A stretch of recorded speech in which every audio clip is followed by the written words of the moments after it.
Yeah. Also, another thing, when we came to Rio, that's when my brother met us. Oh yeah, his So older brother that was Trevor. a whole another adventure within itself, having him come. Yeah, it he brought a new life back to the group because we were kind of, I mean, we were getting lively for Brazil because of Brazil, but him coming just added an extra dynamic to the group. Been on the road a long A time. long That's what time it together. was. And then after Rio, we went to Bahia, Salvador. Talk a little bit about. Sure, you gonna ask about the favelas? The favela Oh, part? the favela. I wouldn't even say that was a favela party. It was kind of at the They call it base. that. Yeah, It's kind of at the bottom. There's this party there. It's called I can't even remember it right now off the top of my head. It's called Salt something. But I mean, yeah, tell him about it. So the favela, well, I don't know why they call it favela, but it's right there near the favelas because after like the party starts at the base, and you can just go up as further as you can. And we first heard that drink with the guy we met in Sao Paulo. What was my man's name? Black dude Which black guy? from Sao Paulo.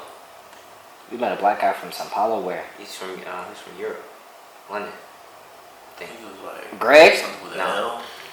Larry, yeah. Met Larry.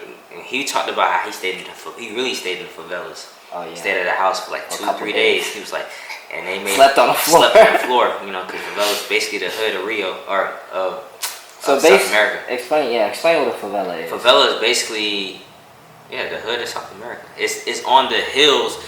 What they do is like everybody that can middle class and the high class can afford to stay on the bottom where they push the more poor people onto the hills or mountains of their country. So when you go to any of these South American places and you see on the hills houses basically stacked on each other, those are the favelas. And so when we went there, my first experience was like, this is too much. In Brazil, when we went to Rio, the favela party, I felt it was too much. You have people with big speakers in each location, probably 4 people playing music at the same time. It's really crowded.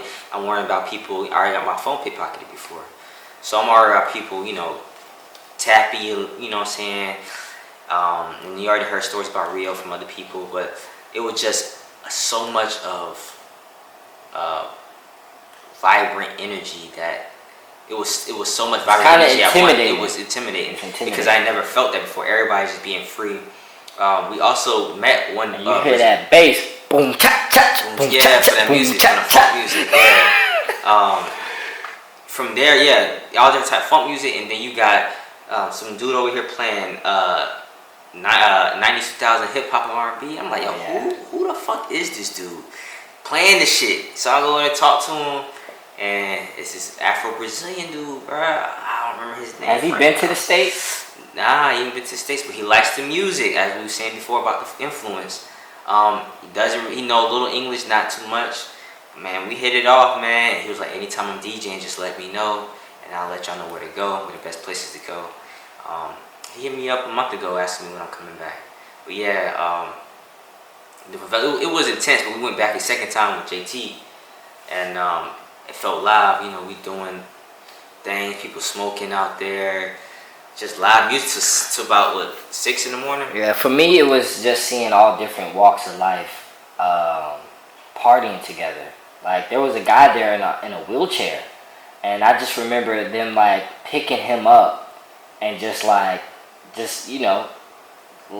bringing him into the party. You know what I'm saying? I think that was probably the most thing that got me. It's just because for me, it's just Brazil reminds me a lot of the United States and the fact that they have a lot of mixture of colors and people there, but they get along a lot. Right. They're not as separate as we are here in the United States. They really get along. When there's music and caipirinhas flowing, cachaça, beers. You got somebody out here looking like The Rock.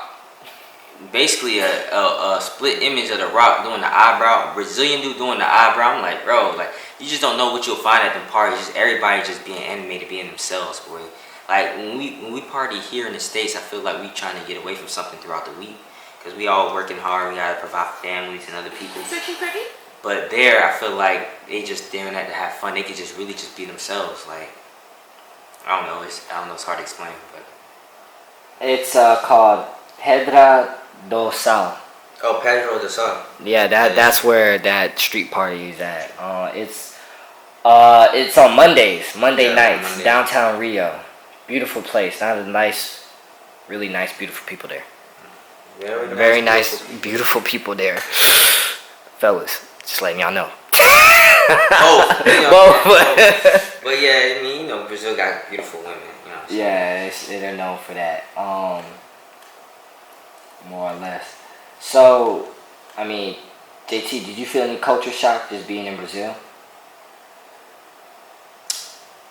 I mean, I did, and I think it really hit me in one area with the music, just because, you know, I've never heard funk before, Brazilian funk, and the first time I heard that, I was like, wow. Yeah. Like, I like this more than I do reggaeton. Because, I'll be honest, I think after, like, the first month and a half of traveling, by the time we finished in Colombia, like, I was tired of hearing, like, reggaeton. Because going to the clubs and the bars, it's like the same songs, like, same playlist over and over again, and it was exhausting. At the hostels. I say for me, it's probably like when we got the food. Yeah. Food probably like, I'm done. With the reggaeton. With the same. And Brazil funk music is, you gotta Google it. It's basically they took funk music from the States and Miami bass and put a little spin on it. And then you got Brazilian funk. That comes with a whole sexy, raunchy culture to it. It's amazing. Shout out to Two Live Crew and Uncle Luke. I'm pretty sure they don't even know that that's going on in Brazil at the moment.